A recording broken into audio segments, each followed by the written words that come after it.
Good morning. I'm glad to be here.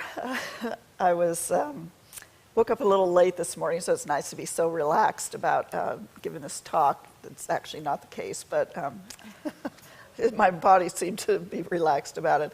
I kind of thought about several topics for Father's Day. I thought about talking about my dad, who has moved on, but who was a very pervasive presence in our family. And I thought about talking about my son, who was raised in a single household, so he did not have the presence of a dad coming up. Then I decided that's kind of his story, and maybe he would like to tell it himself. So I thought, well, okay, so what should I be talking about? And I thought, well, who's the father? Who do we often say in the Bible who is the father? And that's Abraham. So I thought, well, okay.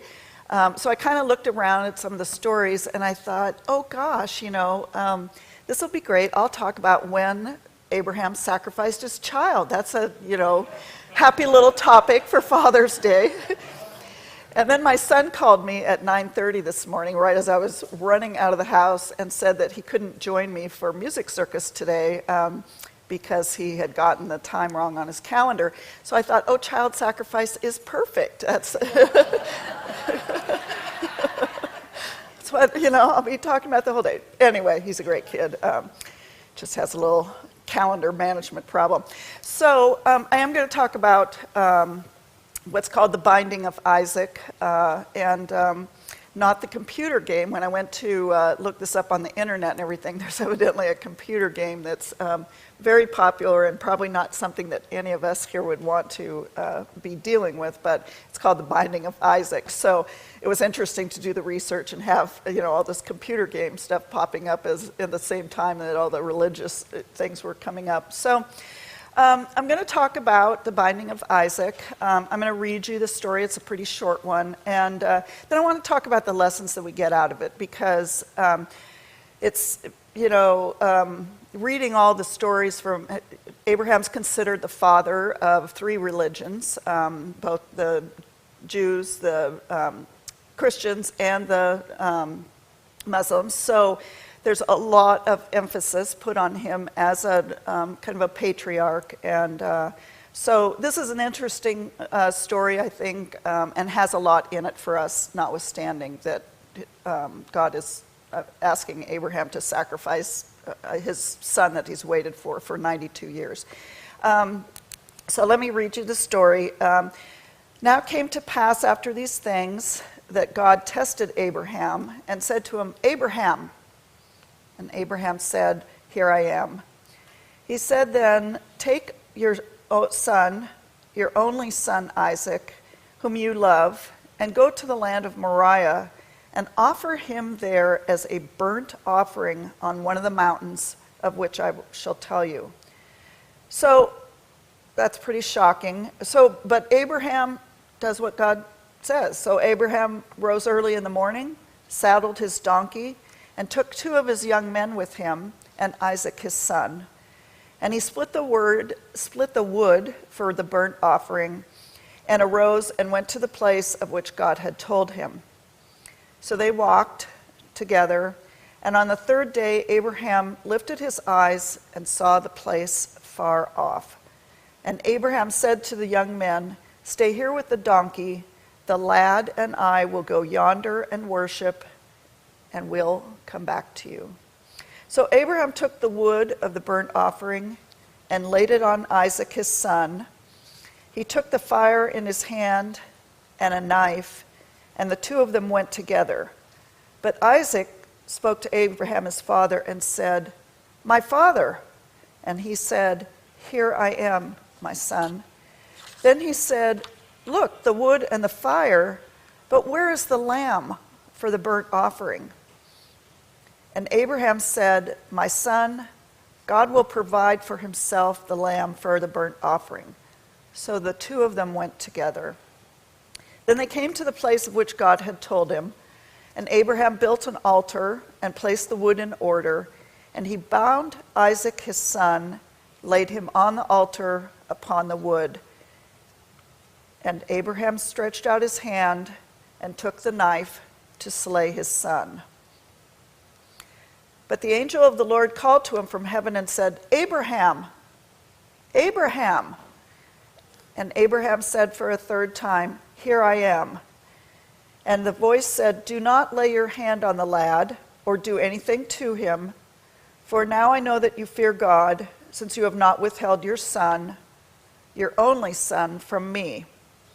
Then Abraham lifted his eyes and looked, and behind him was a ram caught in the thicket by his horns. So Abraham went and took the ram and offered it up for the burnt sacrifice instead of his son. And Abraham called the name of the place, The Lord Will Provide, as it is said, to this day, in the mount of the Lord it shall be provided. Then the angel of the Lord called to Abraham a second time out of heaven and said, By myself I have sworn, said the Lord, because you have done this thing, you have not withheld your son, your only son.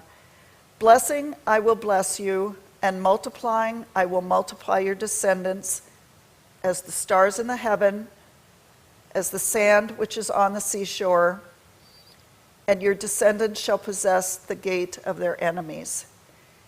In your seed all the nations of the earth shall be blessed, because you have obeyed my voice.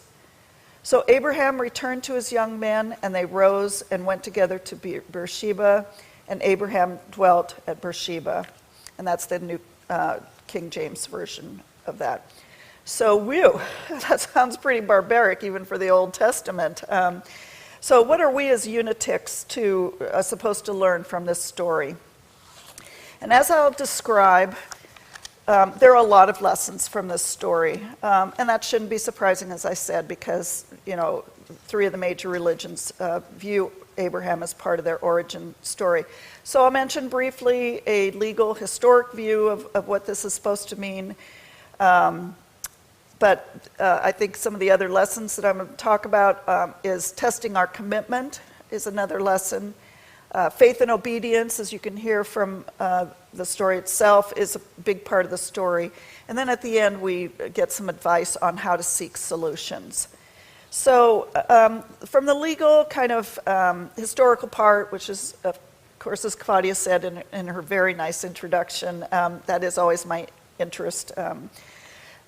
Many experts have suggested that this story warns against child sacrifice. Child sacrifice at this point in time is still pretty prevalent. And I kind of looked up child sacrifice, and it is kind of shocking to see the extent to which it was used all over the world at a certain time. But you can imagine that if you are a primitive people and you are beset by the forces of nature, whether it's floods or famine or whatever, that the idea of giving up something that is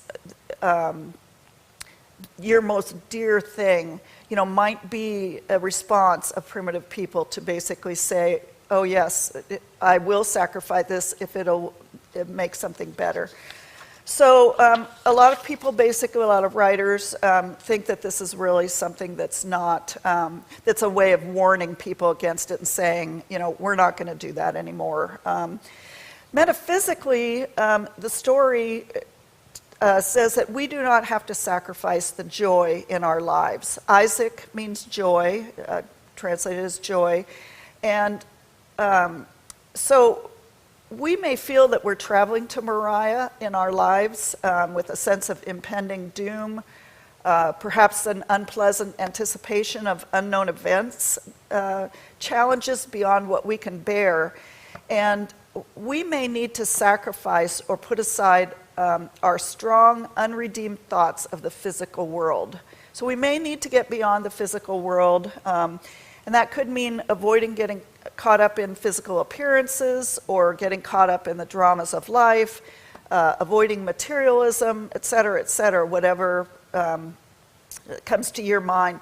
So God wants us to be part of the world, but not of it, as Jesus was. And so that sacrifice that God asks Abraham to make is basically a way of saying, you may have to sacrifice something that's very dear to you to be able to move on. It's not your child. not a human, but something that really means a lot to you, that will enable you to grow in the next world. So the story also basically teaches absolute obedience to the will of God, to do what God wills, whether we like it or not. But for us in Unity, we know in truth that God's will is never something unpleasant or horrible. God's will is always good. So obedience is not very easy for us as humankind, especially these days. The phrase that we had from the 70s or 80s, I want it all and I want it all now, is, I think, kind of still wraps up where a lot of us are in the world. We want to do exactly what we want to do, when we want to do it, regardless of the circumstances. We don't really like government telling us what to do. We don't like our partners telling us what to do. We're willing to violate scientific laws and escape the consequences, or hope we escape the consequences. We want to eat and drink what we want without any regard to consequences. And so this story poses some challenges for us, because Abraham shows an absolute and voluntary obedience. Abraham was not coerced. He was not forced or threatened. He just was told what to do, and he did it. He was free to do what he wanted, and he was free to reject God's command. That's the free will that we have that is so important in our spiritual life.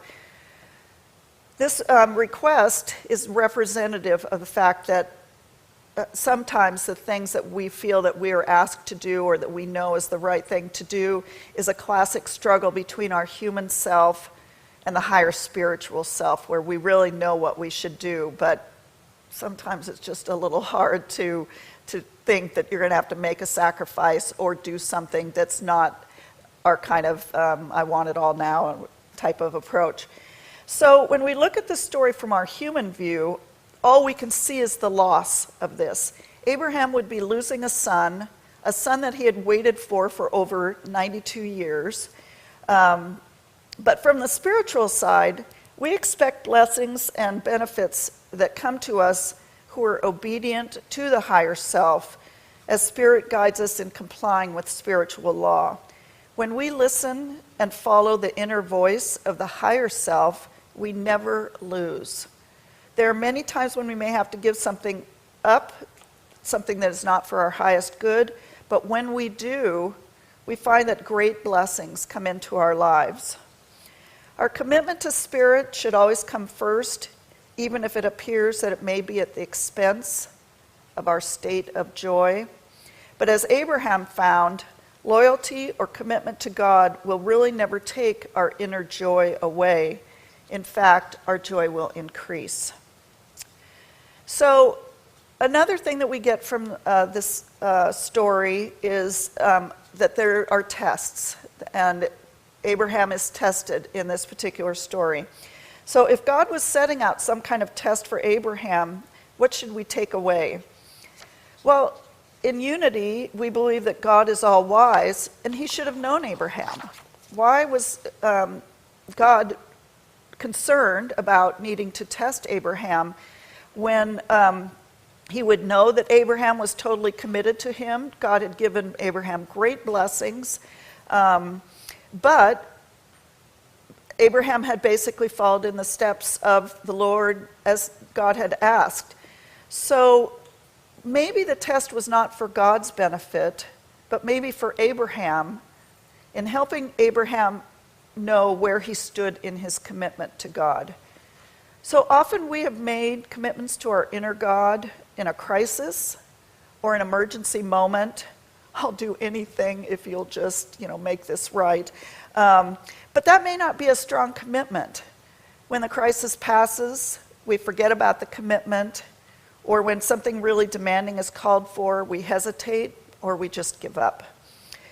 Or we make a commitment because we see a possible benefit for ourselves. When we make a commitment to search for truth, is it because we want to know the truth for ourselves, or is it because we want the benefits that might come from knowing the truth?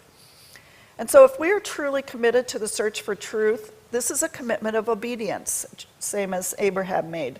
we continue the search whether there seem to be benefits or not.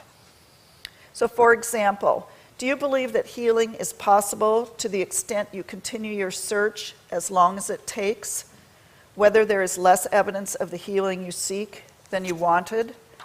Charles Fillmore was injured in a skating accident and experienced much pain and suffering for years because one leg was shorter than the other.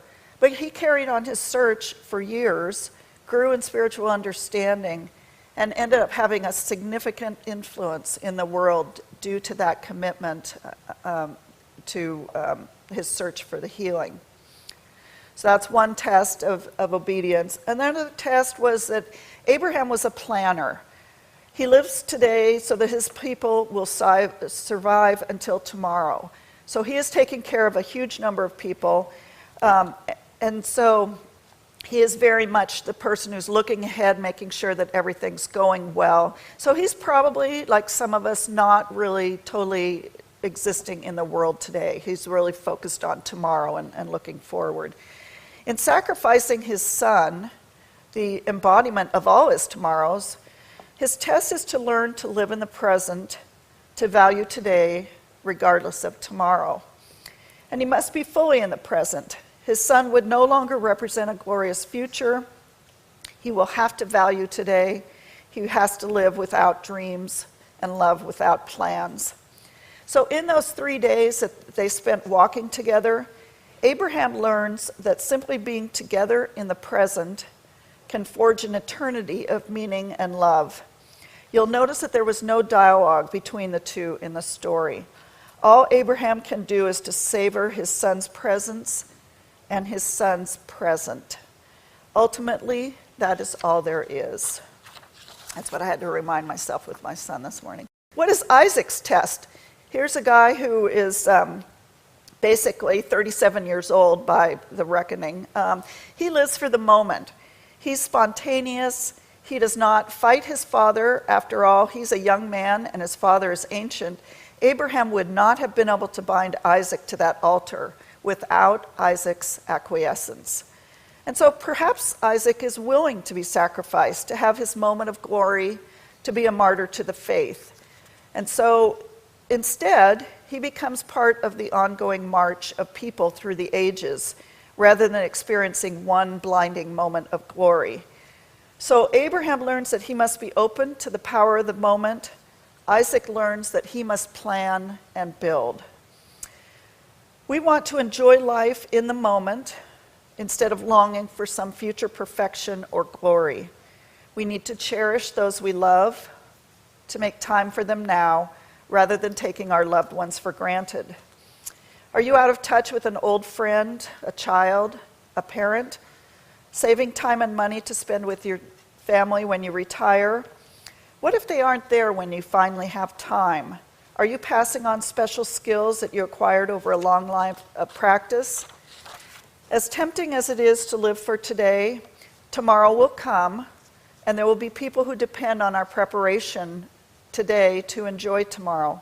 If we don't visit the sick, feed the hungry, or help to advance justice and peace, who will be there to comfort and fight for us? By making ourselves known to God, and that is Abraham's answer 3 times of "Here I am," by cultivating gratitude and holiness that pervades every aspect of our life, how we work, how we play, how we live, we can join the eternal and the instant together. The third test is that we are pretty uncomfortable about this sacrifice. In our modern society, the sacrifice of a human, any sacrifice, is too much to contemplate. But even when such sacrifices might have been practiced, there is an objection to God who demands sacrifice of what we love the most.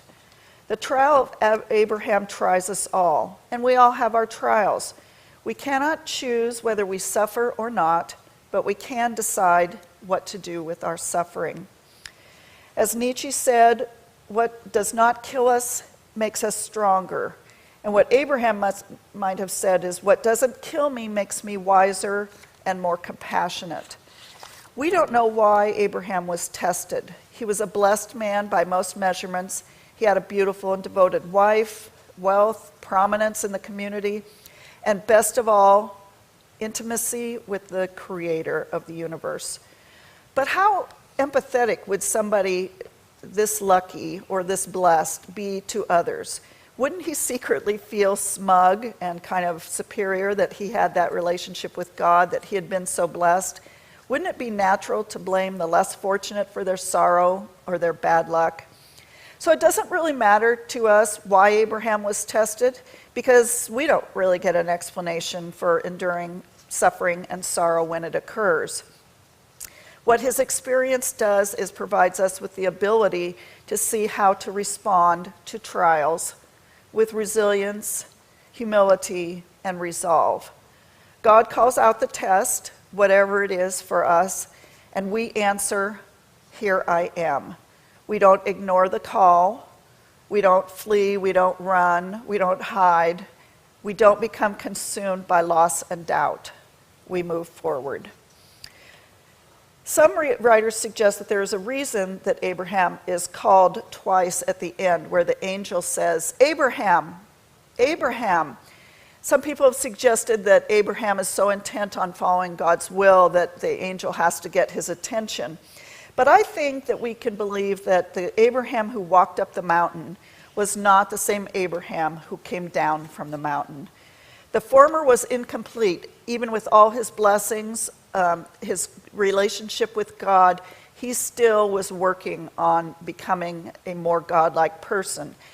So the former was incomplete. The man who comes down the mountain was perfected.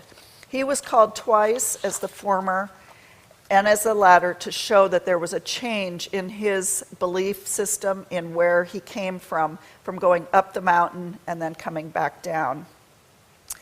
So I have more, but I'm kind of running on, time here, so maybe I'll leave the rest of this for my next sermon.